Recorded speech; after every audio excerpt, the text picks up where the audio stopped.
He is the founder of Jones's Geniuses. He's the man that decoded the sandaled footprint petroglyphs in the Arabian Peninsula. Please, a warm welcome for Dr. Miles Jones. Miles. Thank you. Thank you. Hey. Oh, Miles, I've been telling people about this. I read the articles in the newspaper. I know that it's been on television. You have to tell us, what are the Jones's Geniuses? Tell us about that project. Well, I'm really glad you brought it up because to me, the kids are the real stars. This was my first step on the road to the revelation of Sinai because I studied the secret of the covenant, and it's a teaching covenant. It says it is. And it said that the Lord said, if you will teach the word and the writing of God, I will bless you. I will bless you.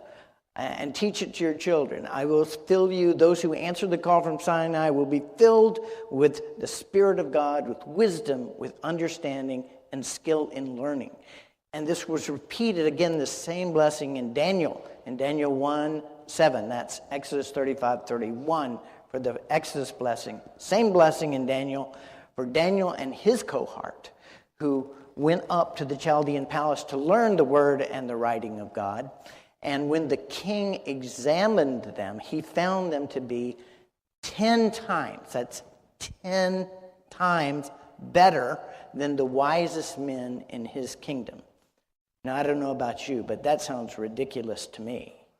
Right? That's surely a rhetorical flourish, right? And you're an educator. You right. are in the public school system in the state of Texas, correct? So that's exactly right. I was working in the inner city schools by choice, and I took this formula, this secret that has made the Jews rise to prominence in every state, in every profession, in every period. All over the earth they've been scattered. Wherever they've been, they've risen. And this formula is in the scripture from Sinai. So I started applying this to these inner city children, first graders. And we did 3 grade levels of work in 2 languages because they were non-English speakers in 1 year. So they started in Texas with Spanish. Mm-hmm. And so that's what you started the training in. You had Spanish and then in English as well, 2 languages. That's right. And you see, I can count to 3 even backwards. So I passed. That's right. I passed the Michael Rood test. Yes, they did, and because they're at-risk children because they did not speak English. So that's going to put you behind in the normal scheme of things. So they did 3 years' work, and at the end of the year, all right, 12 out of 20 children were double promoted from first grade to third grade. That's good, right? But it's only half the story. Because they would come to my house. I lived in the neighborhood, the barrio, with them. They come to my house several days a week during the summer to prepare them to go on to third grade. And we focused on, extensive reading in 2 languages because they already knew the basics. They could read. And they already knew the times table. So we went on to mental calculation of advanced mathematical calculations. Remember, these are first graders, right? Right, and in the coming fall, we set up a competition at a MENSA conference. MENSA is the high IQ society. These people have tested to prove they're in the top 2%, the most intelligent people in the world. And you have to ask yourself, does that count as being considered the most knowledgeable men in the kingdom? So we were here at the MENSA conference, and we asked if there were any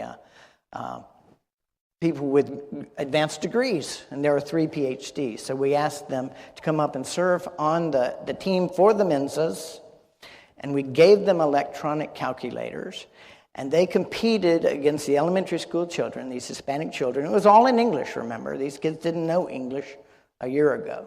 So it was all in English, and the kids had to do the calculations in their head. They had to be first, and they had to be correct in order to get the point. And so you've got these children.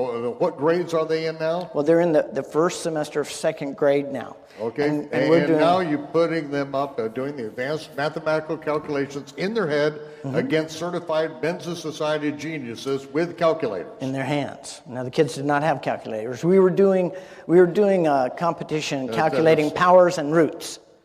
And so, the audience would give us numbers so they would know this had not been staged. And the children beat the MENSA PhDs by 14-6.